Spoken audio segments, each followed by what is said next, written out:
And the legendary feud continues. Rory McIlroy responded with venom just 24 hours after Greg Norman told the world that every PGA Tour player should be thanking LIV, including Tiger Woods and Rory McIlroy. He declared that no truce could come as long as Greg Norman was around, and this just set the tone for the coming years between the PGA and LIV. Keep watching to find out more. Firstly, Rory McIlroy says that Greg Norman needs to go. Speaking 2 days before the DP World Tour Championship in Dubai, the Irishman delivered what is undoubtedly his most conclusive assessment of the LIV Golf CEO's actions and remarks, which have significantly contributed to the ongoing stalemate between the contentious Saudi-backed circuit and the combined power of the PGA and DP World Tours. McIlroy said that there were a couple of things that he would want to see happen from LIV's side. He believes Greg has to leave the stage. Even though he's left his mark, there's appropriate time to say that he's got things off the ground, but he also has to realize that no one will consider a compromise as long as he's in the room. Then there's a chance things can be mended. But till then, there doesn't seem to be any other option. More on, McIlroy continues to bash the opposition. He wasn't done after his comments on Norman. McIlroy added that it depends on what you're looking for out of golf. He was grateful that LIV gave some of the top players more opportunities to make more money,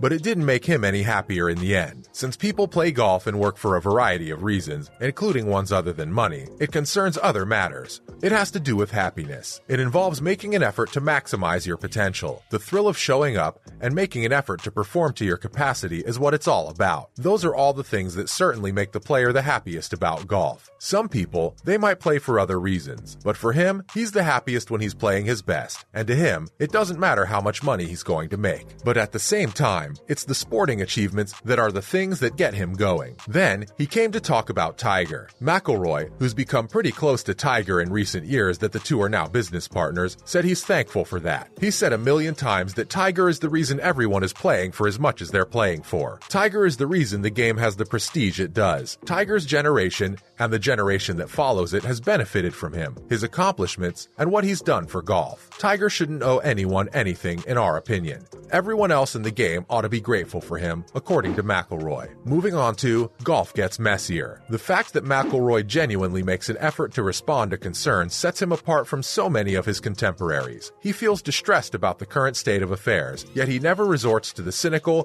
cliched reactions that are so popular. The best scenario for golf is for all the top players to play together, which is not the case now. The game has become contentious because of the ongoing legal battles and personal injury claims. It's also very, very messy. Another example, swarming to criticize the fact that the victor of this week's DP World Tour season finale will only receive about 21 world ranking points as opposed to about 39 at the PGA Tour's RSM Classic. McIlroy took the opposing position, which is one he has thought about. Finally, the LIV and the PGA Tours can't come to a truce. There's too much hostility between the two leagues, and they're actively pursuing legal action against one another, which will continue to dominate headlines until at least 2024. Golf fans don't want that at all, even though it's possible that, eventually, we may all come to embrace both circuits as legitimate organizations in their own right. Golf enthusiasts also have a big say in influencing what they want to see. It doesn't seem likely that the PGA Tour Commissioner, Jay Monahan, will change his stance unless a federal judge forces him to do so. He's made it obvious that he does not want to cooperate with LIV Golf to coexist in the current golf ecosystem. However, people have said much worse things and partnered up in business. It was unclear if LIV would be willing to make the many compromises necessary to join an alliance, especially if they stole a few more heavyweight players. So, a compromise is the only way out, and only two options for the compromise remain. One is that they don't introduce any merger, which could end up working. In that event, they must permit the existence of world ranking points and grant these players a chance to participate in the majors. An agreement between the two is the second option. They should cut back on the minimum number of events if they want the LIV people back in their major events. The tour could benefit from the TV deal if they do that and work with LIV. In other news, Rory McIlroy in running to end season as number 1. With a victory, Rory McIlroy and Ryan Fox may secure the top spot on the DP World Tour rankings ahead of Matt Fitzpatrick, Tommy Fleetwood, Victor Hovland, Shane Lowry, and Adrian Meronk. 6 players are still in the hunt to pass Rory McIlroy at the top of the season-long standings as the DP World Tour season ends this week at the DP World Tour Championship. Only the top 50 players in the DP World Tour standings are eligible to compete at the Jumeirah Golf Estates, and McIlroy enters the competition in first place and 128 points ahead of the nearest rival Ryan Fox in the season-long standings.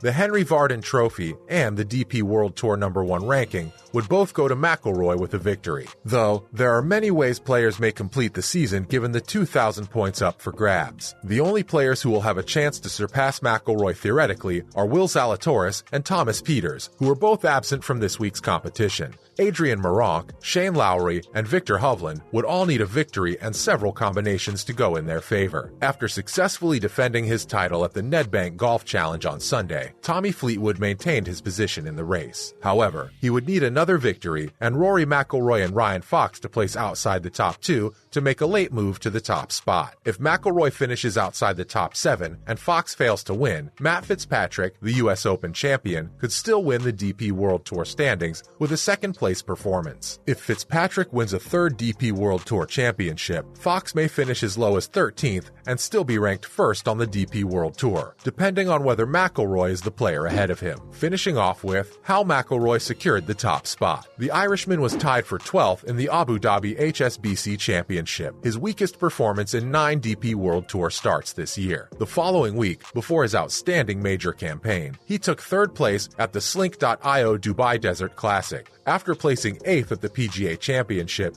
and finishing 8th at the Masters, he claimed 5th at the US Open, narrowly missing out on winning the Open, and returned to Europe in the fall with his FedEx Cup winning performance from the PGA Tour. McIlroy moved up to the top spot after finishing 2nd at the BMW PGA Championship, the first of 3 straight top 4 finishes on the DP World Tour. He's now aiming to become the first player since Henrik Stenson to win the FedEx Cup and the DP World Tour Order of Merit in the same calendar year. The 4-time major champion has won the DP World Tour Championship twice and has finished first in the season-long standings 3 times, most recently in 2015. McIlroy aims to close the year on a high note by claiming a 4th global title. In his pre-tournament news conference, McIlroy humbly agreed that he's had some success here and generally some wonderful experiences in Dubai. He has 4 victories overall in the Desert Classic tournament. Coming back here with a chance to take home the season title must have been a good feeling. Although it has been a while, he now finds himself in a good spot thanks to his steady play this year in the majors and some of the bigger tournaments. That's a wrap for this video. Thanks for watching. What did you think of Rory McIlroy declaring a truce with Greg Norman to be out of the question? Let us know in the comments below. Make sure to give this video a thumbs up and subscribe to our channel for more videos like this.